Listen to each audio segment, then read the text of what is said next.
Mitos atau fakta? Mitos atau fakta? Selamat datang di Mitos atau Fakta. Silakan komen. Komen. Sekarang masuk ke video.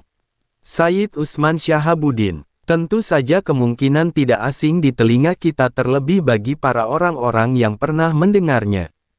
Disebutkan menurut informasi yang beredar bahwa Sayyid Utsman Syahabuddin adalah seorang ulama yang pernah menjabat sebagai mufti, penasehat pribadi sultan, sekaligus panglima perang di Kesultanan Siak Sri Indrapura. Beliau dikenal juga dengan sebutan Tuan Besar Siak, Said Utsman, atau Engku Utsman. Sayyid Utsman Syahabuddin merupakan keturunan dari Sultan Syarif Ali, Sultan Syarif Abdurrahman, dan Tengku Busu Sayyid Ahmad. Beliau adalah putra dari Said Abdurrahman bin Said dan Siti Hitam binti Abdul Majid Jamalulail. Kemudian menurut informasi yang beredar bahwa Sayyid Utsman Syahabuddin memiliki peran penting dalam bidang agama, pemerintahan, dan militer. Dalam bidang agama, beliau bermazhab fikih Syafi'i dan bermazhab akidah al-Asy'ari al-Maturidi. Dalam bidang kebudayaan, beliau turut berperan dalam berkembangnya seni tari zapin di lingkungan kerajaan setelah menikah dengan Tengku Embung Badariyah binti Sultan Alamuddin Syah. Seni zapin kemudian berakulturasi dengan budaya lokal dan berkembang menjadi seni hiburan istana yang dikenal dengan sebutan Zapin Istana Siak Sri Indrapura. Kemudian menurut informasi yang beredar bahwa Sayyid Utsman Syahabuddin dilahirkan di Perak. Beliau kemudian menetap dan berkiprah di Kesultanan Siak Sri Indrapura yang terletak di wilayah Riau. Setelah syahid dalam peperangan melawan Belanda di Batubara, Sumatera Utara, jenazah beliau dibawa ke Pekanbaru dan dimakamkan di Komplek Pemakaman Marhum Pekan di Masjid Raya Senapelan. Kemudian menurut informasi yang beredar bahwa periode kehidupan dan kiprah Sayyid Utsman Syahabuddin berlangsung pada masa kejayaan Kesultanan Siak Sri Indrapura pada abad ke-18.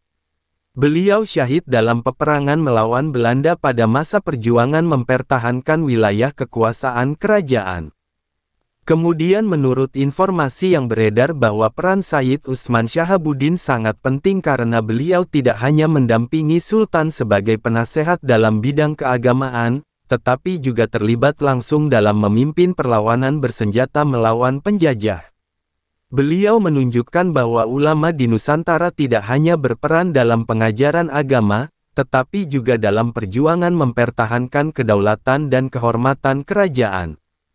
Kemudian menurut informasi yang beredar bahwa keterlibatan Sayyid Utsman Syahabuddin dalam peperangan melawan Belanda menunjukkan integrasi peran ulama dan panglima perang.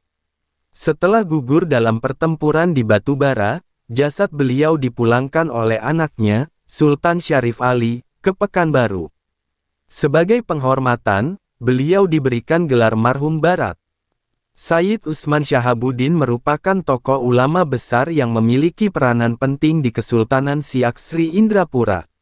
Beliau dikenal sebagai mufti, penasehat pribadi sultan, dan sekaligus panglima perang yang disegani.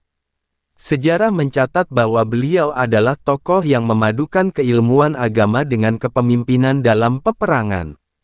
Dengan latar belakang keilmuan Islam yang berakar pada mazhab Syafi'i dalam fikih dan al-Asy'ari al-Maturidi dalam akidah, beliau menjadi rujukan keagamaan sekaligus pembimbing spiritual bagi kerajaan.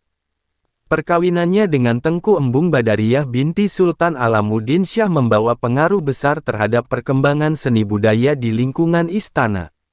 Dari sinilah seni zapin berkembang pesat dan menjadi simbol akulturasi antara tradisi Timur Tengah dengan budaya Melayu setempat. Seni zapin yang sebelumnya hanya menjadi hiburan para murid setelah belajar agama, kemudian menjadi bagian dari identitas kebudayaan kerajaan yang disebut sebagai zapin istana. Selain berperan dalam perkembangan agama dan budaya, Sayyid Utsman Syahabuddin juga dikenal sebagai tokoh pejuang yang berani menentang penjajahan Belanda. Beliau gugur dalam pertempuran di Batubara, Sumatera Utara.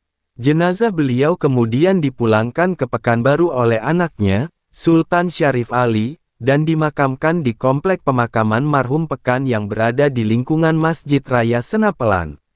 Atas jasanya, beliau diberi gelar Marhum Barat. Keturunan beliau kemudian memegang peranan penting dalam sejarah, termasuk menjadi leluhur dari para sultan yang memerintah Kesultanan Siak, Pelalawan, dan Tebing Tinggi Selat Panjang. Salah satu keturunannya yang paling terkenal adalah Sultan Syarif Qasim II, yang kemudian dikenal sebagai pahlawan nasional. Pelajaran hidup dan nilai positif. Dari perjalanan hidup Sayyid Utsman Syahabuddin dapat diambil beberapa pelajaran penting.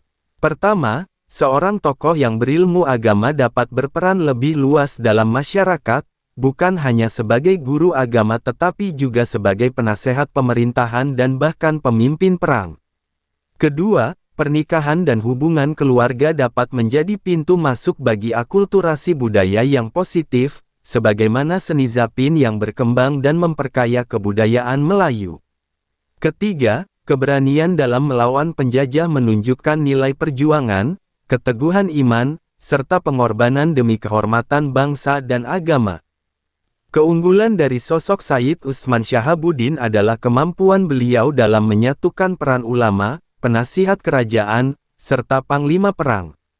Hal ini menjadikan beliau tokoh multidimensi yang tidak hanya dihormati dari sisi keilmuan tetapi juga dari sisi kepemimpinan dan keberanian. Kelebihannya juga tampak pada warisan budaya yang ditinggalkan melalui seni zapin yang hingga kini masih menjadi bagian dari identitas budaya Melayu. Namun, kekurangan yang dapat dicatat adalah kurangnya dokumentasi tertulis yang rinci mengenai perjalanan hidup beliau, sehingga banyak informasi masih bersifat turun-temurun dan belum sepenuhnya terdokumentasi secara akademis.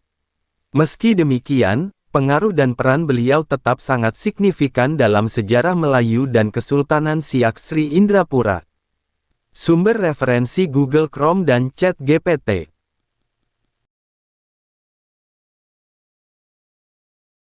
Gimana menurut Anda semua? Apakah itu mitos atau fakta? Jika mitos, silakan tulis di kolom komentar. Dan jika fakta, silakan tulis di kolom komentar. Karena kita tahu bahwasanya mitos itu adalah cerita yang dipercaya sebagai hasil imajinasi dan kebenarannya tidak dapat dibuktikan. Sedangkan fakta adalah suatu peristiwa atau keadaan yang benar-benar terjadi dan dapat dibuktikan. Nah, jadi bagaimana menurut Anda semua? Apakah ini mitos atau fakta? Silakan tulis di kolom komentar.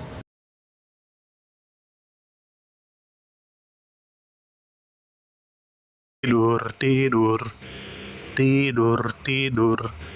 Ayo kita tidur.